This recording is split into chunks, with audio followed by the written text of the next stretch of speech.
Friends, मैं पूजा सक्सेना फिर से आपके सामने हाजिर हुई हूँ। एक्सरसाइज 2.2 के क्वेश्चन नंबर 1 के 3 पार्ट्स की वीडियो हम लोग अपलोड कर चुके हैं। आज हम देख लेते हैं कि इसका 4th पार्ट क्या कह रहा है। फ्रेंड्स, यदि आपको मेरी वीडियो का एक्सप्लेनेशन समझ में आता है तो प्लीज मेरी वीडियो को लाइक करिए, चैनल को सब्सक्राइब करिए, साथ में बेल आइकन को प्रेस कर दीजिए ताकि मेरी बनाई हुई वीडियो के नोटिफिकेशन आपको टाइम टू टाइम मिल सके। चलिए स्टार्ट करते हैं कि इसका 4th पार्ट क्या कह रहा है। 4th पार्ट में है 4u² प्लस 8u। एक बार दोबारा से क्वेश्चन पढ़ लेते हैं। Find the zeros of the following quadratic polynomial and verify the relationship between the zeros and coefficient. सबसे पहले हमें क्वाड्रेटिक पॉलिनोमियल के जीरोज फाइंड आउट करने हैं, और जब जीरोज निकल आए ना फ्रेंड्स, तब हमें क्या करना है, तब हमें जो रिलेशन होता है जीरोज में और क्वाड्रेटिक पॉलिनोमियल के कोफिशिएंट में उसे वेरीफाई करना है। तो चलिए देख लेते हैं। सबसे पहले 4u² प्लस 8u प्लस के 8u, ठीक है। 4u² प्लस के 8u। सबसे पहले इसकी जीरोज निकालने की स्टार्टिंग करते हैं। मुझे इन दोनों में से क्या कॉमन नजर आया? मुझे नंबर कॉमन नजर आया 4। उसके अलावा ये u² था, ये u था, तो मैंने एक u भी कॉमन ले लिया। अब यहाँ 4 ऑलरेडी बाहर निकल चुका है, एक u बाहर निकल चुका है, तो एक बचा मेरे पास में u। अब यहां से u तो बाहर चला गया है, 4 का डिवाइड 8 में दिया तो 4 2 8, तो मेरे पास बचा 4u ब्रैकेट में u प्लस 2। अब ये क्वांटिटी जीरो कैसे आ सकती है? या तो मैं कहूं कि u जीरो होगा, ये वाला u, या फिर मैं कहूं कि u प्लस 2 जीरो होगा। u प्लस 2 क्या होगा? जीरो। u प्लस 2 जीरो का मतलब है प्लस 2 उधर चला जाएगा तो u की वैल्यू आ गई -2। तो यहां से मैं कह सकती हूं 0 एंड -2 आर दी जीरोज। मतलब ऐसे कौन सा u की वैल्यू है जिसको रखने से ये क्या हो जाए? जीरोज हो जाए। जो भी वैल्यू आती है वो क्या कहलाती है? जीरोज कहलाती है। तो मैं कहूंगी 0 and -2 are the zeros of 4u² plus 8u। ठीक है फ्रेंड्स, अब क्या करना है? अब मुझे रिलेशनशिप वेरीफाई करना है। रिलेशनशिप क्या होता है?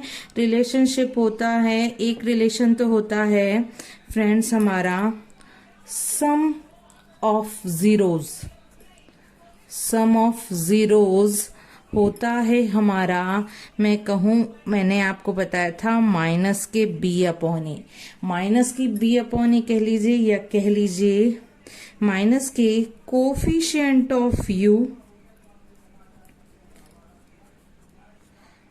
Upon coefficient of u²। Coefficient of u²। ठीक है फ्रेंड्स, अब क्या हुआ? देखिए, सम ऑफ जीरोस की बात करें तो मेरी एक जीरो की वैल्यू आ गई 0 और एक -2, तो मैं कहूंगी 0 और दूसरे की है -2। अब बात कर लेते कोफिशिएंट ऑफ u। यदि यहां मैं बात करूं तो u² का कोफिशिएंट क्या है? 4। u का कोफिशिएंट क्या है? 8। तो यहां किसकी जरूरत है? माइनस लगाया सबसे पहले मैंने। कोफिशिएंट ऑफ u का कोफिशिएंट क्या है? 8। कोफिशिएंट ऑफ u² का कोफिशिएंट क्या है? 4। तो देखिए, प्लस का मल्टीप्लाई माइनस में किया, माइनस आया, और 4 का डिवाइड 2 -8 में दिया तो 4 2 8, तो यहाँ पे भी -2, यहाँ पे भी -2। ये बताता है फ्रेंड्स कि हमारी रिलेशनशिप सम ऑफ जीरोज जो इक्वल होता है minus coefficient of u upon coefficient of u², ये वेरीफाई हो चुकी है। ठीक है, लेकिन केवल सम ऑफ जीरोस की हुई है, अभी हमारी प्रोडक्ट ऑफ जीरोस की और बची हुई है। तो मैं कहूं product of zeros is equals to, क्या होता है भाई प्रोडक्ट ऑफ जीरोस? ये होता है constant term upon coefficient of you square, coefficient of you square. ठीक है friends, coefficient of you square. अब प्रोडक्ट क्या है भैया, एक जीरो है आपका, जीरो एक है -2, इन दोनों का मल्टीप्लाई कर दीजिए। यहां आप कह सकते हैं कांस्टेंट टर्म। कांस्टेंट टर्म क्या है, देखिए इसमें कांस्टेंट टर्म कुछ है ही नहीं। जनरली हमारी जो क्वाड्रेटिक पॉलिनोमियल की फॉर्म होती है वो होती है ax² plus bx plus c, जहां c क्या होता है, कांस्टेंट टर्म होता है, लेकिन यहाँ कांस्टेंट टर्म है ही नहीं। इट मीन्स कांस्टेंट टर्म क्या है, जीरो, और यू स्क्वायर का कोफिशिएंट क्या है, 4, तो यहाँ 0/4।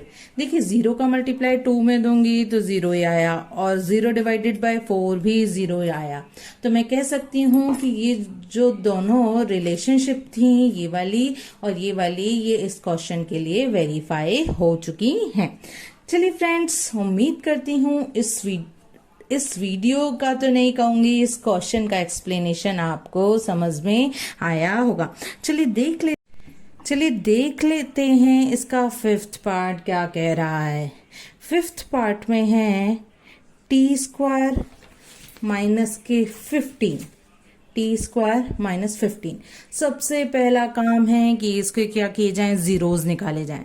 इसके जीरोज निकालने की क्या प्रोसेस रहेगी कि भाई इसमें t की कैसे वैल्यू निकाली जाए कि ये पूरा जीरो आ जाए। बेसिकली t की वैल्यू निकालनी है।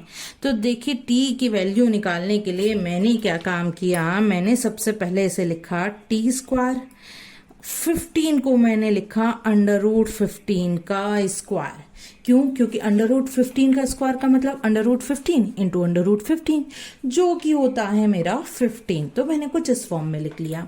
अब एक बार मैंने यहाँ साइड में जीरोज निकालने के लिए t² माइनस 15 को रख दिया जीरोज, जीरो के इक्वल रख दिया। अब एक बार तो ऐड कर दीजिए, एक बार सब्ट्रैक्ट कर दीजिए। तो मैंने यहाँ एक बार फ्रेंड्स ऐड कर दिया और एक बार क्या कर लिया, सब्ट्रैक्ट कर लिया। अब भाई इन दोनों का मल्टीप्लिकेशन जीरो कब हो सकता है, या तो t माइनस √15 जीरो हो, इट मीन्स t की वैल्यू क्या हो, -15 उधर चला गया तो हो गया प्लस का 15, या फिर t प्लस √15 क्या हो, जीरो, प्लस √15 उधर गया तो हो गया माइनस के √15। ठीक है, कहने का सेंस है एक जीरोज में एक तो ये आ गया और एक ये आ गया। तो मैं क्या कहूंगी, मैं कहूंगी √15 एंड माइनस के √15 आर दी जीरोज। अच्छा, अब ये बात तो हो गई जीरोस की। अब मुझे क्या करना है, मुझे रिलेशनशिप वेरीफाई करना है। रिलेशनशिप के लिए मैं आपको साइड में एक काम और करके बता दूं कि इसका कंपैरिजन कर दूं at² plus bt plus c से। तो यहां से मैं कह सकती हूँ t² के साथ a है, यहाँ t² के साथ कुछ नहीं है, इट मीन्स 1 है, तो a की वैल्यू हो गई 1। यहाँ t के साथ b है, यहाँ t है ही नहीं, तो b की वैल्यू हो गई 0, और यहाँ c की वैल्यू हो गई -15, क्योंकि पिछले वाले पार्ट में मैंने -b/a भी तो लिख दिया था, बट उसे बताया नहीं था। अब मैं इसका रिलेशन लिख लेती हूँ। रिलेशनशिप क्या होती है भाई, सम ऑफ जीरोज होते हैं फ्रेंड्स। इसके क्या होते हैं, सम ऑफ जीरोज होते हैं आपके माइनस के b/a कह लीजिए, या यूं कह लीजिए माइनस के coefficient of t upon coefficient of t²। ये x का हो तो x लिख दीजिए, t का हो तो t लिख दीजिए। पिछले वाले में u था तो मैंने u लिख दिया था।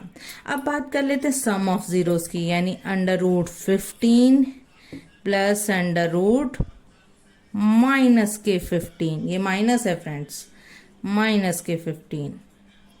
ठीक है, अच्छा अब कोफिशिएंट ऑफ t, देखिए कोफिशिएंट ऑफ t क्या था, b था, जो कि क्या है, 0 है, या यूं कहूं t का टर्म ही नहीं है तो कोफिशिएंट क्या होगा, इसलिए ये 0। टी स्क्वायर का कोफिशिएंट क्या है? टी स्क्वायर का कोफिशिएंट है 1। यहाँ मैंने आपको बताया था कि टी स्क्वायर का कोफिशिएंट है a और इसकी वैल्यू क्या है 1। तो देखिए प्लस अंडर रूट 15 मैंने लिख लिया, प्लस का मल्टीप्लाई माइनस में किया, माइनस आ गया और ये वैल्यू आ गई 0। ये दोनों आपस में कैंसिल हो गए तो ये भी 0 और ये भी 0। तो एक पार्ट तो रिलेशनशिप का हमने वेरीफाई कर दिया। चलिए दूसरा पार्ट देख लेते हैं, product of zeros. Product of zeros किसके इक्वल होता है फ्रेंड्स? ये होता है आपका constant term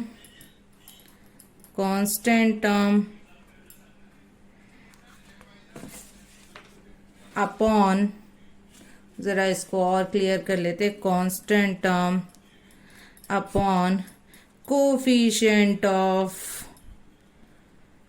T square,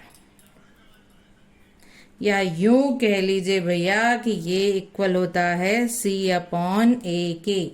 c upon ही तो है, कांस्टेंट टर्म मतलब c और कोफिशिएंट ऑफ टी स्क्वायर मतलब a। अब प्रोडक्ट यानी अंडर रूट 15 का मल्टीप्लाई कर दो माइनस के अंडर रूट 15 में, चाहो तो ब्रैकेट में लिख दो। अच्छा कांस्टेंट टर्म क्या है हमारा? कांस्टेंट टर्म है माइनस के 15। देखिए यहाँ लिखा हुआ है ना। अच्छा a की वैल्यू क्या है, या यूं कहूं कोफिशिएंट ऑफ टी स्क्वायर क्या है भैया? टी स्क्वायर के संग 1 है तो कोफिशिएंट ऑफ टी स्क्वायर हो गया 1। तो अंडर रूट 15 का मल्टीप्लाई जब माइनस के अंडर रूट 15 में करेंगे तो मेरी वैल्यू आएगी माइनस के 15 और ये भी वैल्यू आ गई माइनस 15। यानी ये वाले क्वेश्चन के लिए भी हमारी रिलेशनशिप वेरीफाई फ्रेंड्स हो चुकी है। उम्मीद करती हूँ इस क्वेश्चन का एक्सप्लेनेशन भी आपको समझ में आया होगा। चलिए देख लेते हैं इसी का ही थर्ड पार्ट कहें या कहें इसी का ही आज का थर्ड पार्ट और क्वेश्चन नंबर 1 का 6 पार्ट क्या कह रहा है। 3x स्क्वायर माइनस के x माइनस के 4। सबसे पहला काम इसके जीरोज निकालना है। जीरोज निकालने के लिए इन दोनों का मल्टीप्लाई करना पड़ेगा। तो मैंने 4 का -4 का 3 में मल्टीप्लाई किया तो आ गया 4 3 जा 12 माइनस का। ये माइनस का साइन ये बताता है कि दो नंबर्स को सब्ट्रैक्ट करके मुझे यहाँ का नंबर यानी 1 लाना है। x का कोफिशिएंट क्या है 1। अब लिख लीजिए 12 इंटू 1।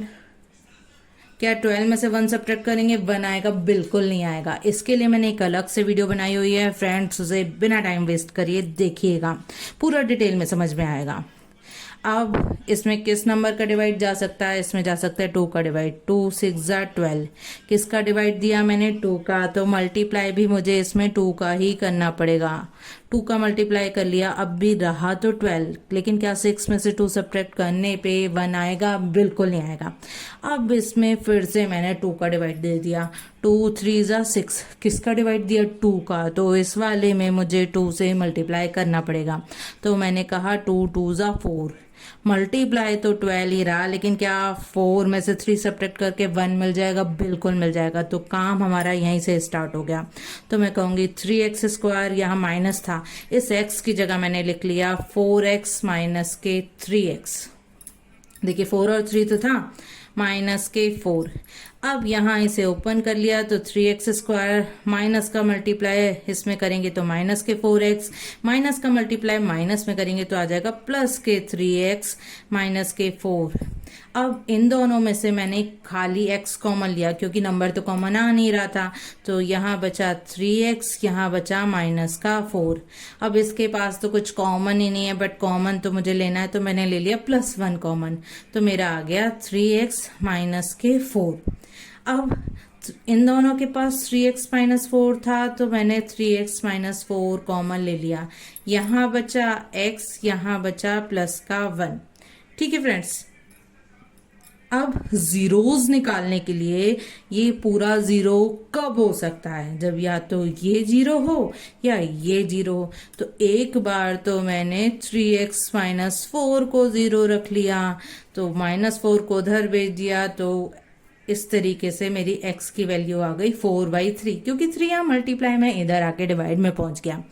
एक बार मैंने x प्लस 1 को 0 रख दिया तो प्लस 1 उधर गया तो क्या हो गया माइनस का 1। तो मैं कह सकती हूं कि 4/3 and -1 are the zeros of 3x square minus kx minus k4। अब जीरोस के अलावा मुझे इस क्वेश्चन में रिलेशनशिप को भी वेरीफाई करना था। तो रिलेशनशिप वेरीफाई करने के लिए जरा मैं आपको बता दूं कि इसका कंपैरिजन कर दीजिए किससे, ax² plus bx plus c से। तो यहाँ देखिए a की वैल्यू क्या आ गई, a = 3। b की वैल्यू क्या आ गई, यहाँ x के संग प्लस का b है, यहाँ x के संग माइनस का 1 है, तो b की वैल्यू आ गई -1। और c की वैल्यू आ गई फ्रेंड्स -4। ये मैं बता इसलिए देती हूँ क्योंकि मैं -b/a और c/a की फॉर्म में भी आप लोगों को बताना चाहती हूँ। ठीक है, अब रिलेशनशिप होती है भाई सम ऑफ जीरोस = या तो कह लीजिए यहाँ -b/a, या फिर भैया किताब में जैसे दिखाई दे वैसे लिखिए, जो कि दिखाई देता है coefficient of x upon coefficient of x²। अब सम ऑफ जीरोस की बात करें, यानी 4/3 और -1 के सम की बात कर रहे हैं। -b/a से डायरेक्ट समझ लीजिए, तो माइनस लगाइए, b की वैल्यू रख दीजिए और a की वैल्यू आ जाएगी 3। इसको चेक कर लीजिए कोफिशिएंट ऑफ x। भैया x का कोफिशिएंट क्या है, -1, और कोफिशिएंट ऑफ x² क्या है, यानी x² का कोफिशिएंट 3। तो आप जैसे समझना चाहें वैसे आप समझ सकते हैं। यहाँ इसे सॉल्व किया तो मैंने कहा नीचे 1 मान के एलसीएम ले लिया तो आ गया 3 का डिवाइड 3 में दिया तो आया 1 टाइम। 1 का मल्टीप्लाई इसमें करूंगी तो 1 × 4 आया। 1 का डिवाइड 3 में दिया 3 टाइम्स। 3 का मल्टीप्लाई -1 में करूंगी तो आ गया मेरा 3। अब देखिए प्लस का मल्टीप्लाई माइनस में करेंगे माइनस ही आएगा। यहाँ 1 -1 × -1 हो गया 1। 4 - 3/3 यानी 1/3, ये भी 1/3, यानी सम ऑफ जीरोस का काम खत्म हो चुका है, उसकी रिलेशनशिप को हम वेरीफाई कर चुके हैं। अब बात आ जाती है प्रोडक्ट ऑफ जीरोस की। प्रोडक्ट ऑफ जीरोस, ठीक है फ्रेंड्स, प्रोडक्ट ऑफ जीरोस किसके इक्वल होता है, या तो कह लीजिए c/a, या आप कह लीजिए भाई constant term upon coefficient of x²। ठीक है, प्रोडक्ट ऑफ जीरोस यानी 4/3 × -1, ये c की वैल्यू है आपकी -4, a की वैल्यू है 3, तो ये हो गया -4/3, ये हो गया -4/3। चाहे तो आप कांस्टेंट टर्म यहां से देख सकते हैं, -4 है और कोफिशिएंट ऑफ x² है 3।